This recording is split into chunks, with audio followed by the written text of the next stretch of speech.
पर ब्रह्म पुरुषोत्तम भगवान श्री स्वामीनारायण सन 1781 के 3 अप्रैल के दिन उत्तर भारत में अयोध्या के निकट स्थित छपिया गांव में प्रकट हुए। उन्होंने बाल घनश्याम के रूप में अनेक दिव्य लीलाओं से सभर अपने बचपन का कुछ समय छपिया में बिताया और कुछ समय अयोध्या में बिताया। और एक दिन अनंत जीवों के कल्याण हेतु यात्रा करने के लिए उन्होंने रूप धारण किया नीलकंठ वर्णी का। नीलकंठ वर्णी संसार के सारे बंधनों को त्याग कर 29 जून सन 1792 की रात को अयोध्या से निकल पड़े। जीव प्राणी मात्र के कल्याण के लिए शुरू हुई उनकी इस अद्वितीय कल्याण यात्रा के प्रथम लगभग 4 महीनों में उन्होंने अयोध्या से अमरपुर, नैमिषारण्य, बरेली, नारदवन, हरिद्वार, श्रीपुर, गुप्तकाशी, त्रियोगी नारायण और गौरी कुंड आदि स्थानों से होते हुए केदारनाथ की यात्रा की। केदारनाथ से सीधे बद्रीनाथ जाने का अति विकट रास्ता पार करके उन्होंने बद्रीनाथ की यात्रा की और शीत ऋतु में बद्रीनाथ से ज्योतिर्मठ होते हुए नीलकंठ वर्णी मानसरोवर की ओर बढ़ चले।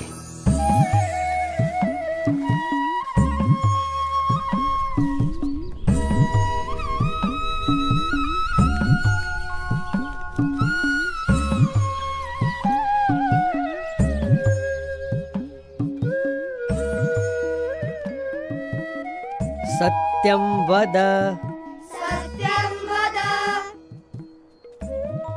धर्मं चर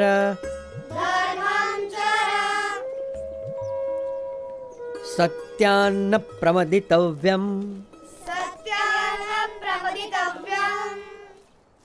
धर्मान्न प्रमदितव्यम्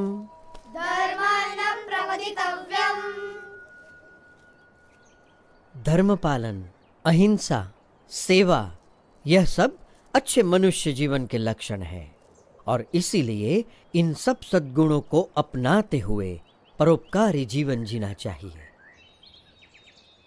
उसी में मनुष्य जीवन की सार्थकता है।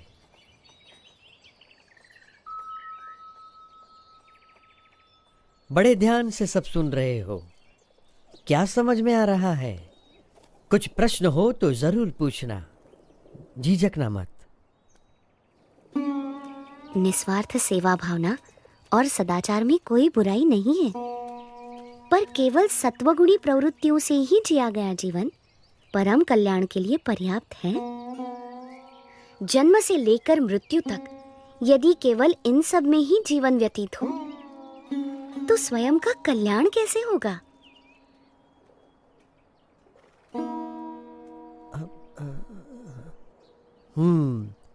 बड़े गुणी लगते हो, विद्याभ्यासी भी लगते हो और तर्क भी बहुत अच्छी तरह से प्रस्तुत कर लेते हो।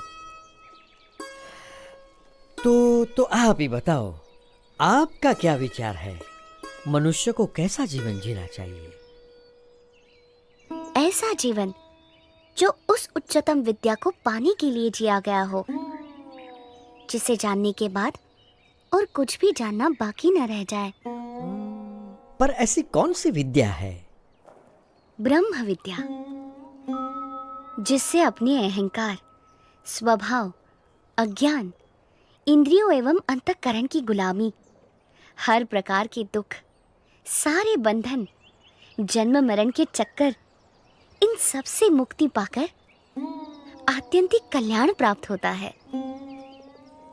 पर केवल स्वयं के कल्याण के लिए जिया गया जीवन स्वार्थ सिद्धि का पर्याय बनकर ही नहीं रह जाएगा। यदि व्यक्ति यथार्थ रूप से आत्यंतिक कल्याण के मार्ग पर चल पड़े तो उसका जीवन अपने आप ही सबके लिए कल्याणकारी बन रहता है, एक यज्ञ के समान बन जाता है। सबकी भलाई का यज्ञ, सबकी सेवा का यज्ञ, सबके कल्याण का यज्ञ। अच्छा, पर आप हो कौन? मैं नीलकंठ हूँ। आप इस उम्र में ऐसे अकेले क्यों निकल पड़े हो? सबको परम कल्याण के मार्ग पर प्रेरित करने के लिए। यही मेरे जीवन का उद्देश्य है। उम्र से तो आप शिष्य जैसे लगते हो, पर ज्ञान से गुरु हो।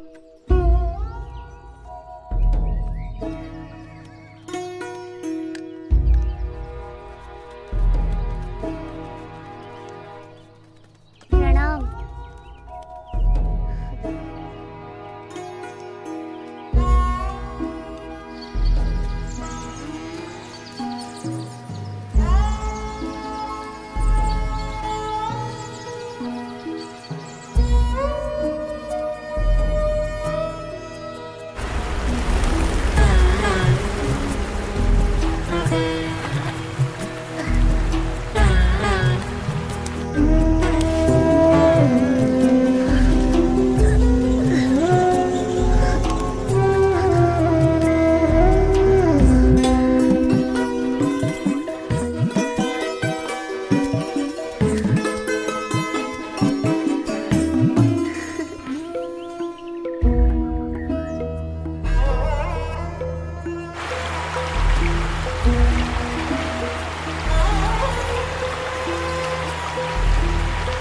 जन्म मनुष्य का दुर्लभ जानी, जो जन मुक्ति चाहवे।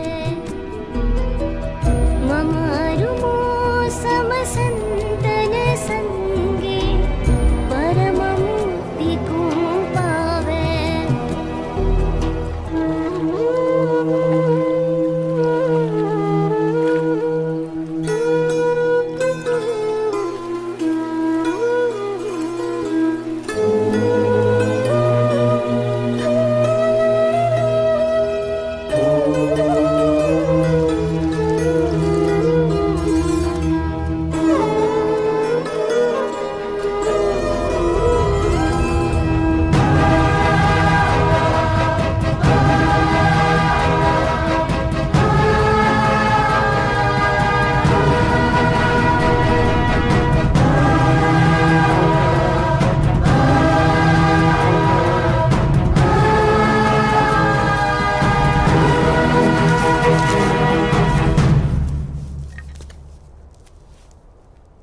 मानसरोवर जाते हुए रास्ते में नीलकंठवर्णी पुण्यवंत तपोभूमि बद्रीवन में आए। वहां असाधारण तपश्चर्या करने का संकल्प लेकर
बद्रीवन में अविरत 3 मास तक असाधारण तपश्चर्या करने के बाद भी नीलकंठवर्णी और ऊपर मानसरोवर जाने के लिए उत्सुक थे और निश्चिंत थे। और यहाँ नीचे ज्योतिर्मठ में बद्रीनाथ मंदिर के पुजारी जी चिंतित थे। पुजारी जी, ऐसा हिमप्रपात तो हर साल शीत ऋतु में होता रहता है, आप इतने चिंतित क्यों हो गए? क्योंकि इस साल शीत ऋतु में एक नन्हा बालक मानसरोवर की ओर चल पड़ा है। हमें यहाँ इतनी संरक्षित जगह पर रहते हुए भी चिंता हो जाती है, तो उसे वहां कितनी चिंता होती होगी, कितना डर गया होगा वो। जिस भूमि पर शीत ऋतु में खड़ा रहना ही मुश्किल है, वहां अपनी यात्रा कैसे करता होगा वो?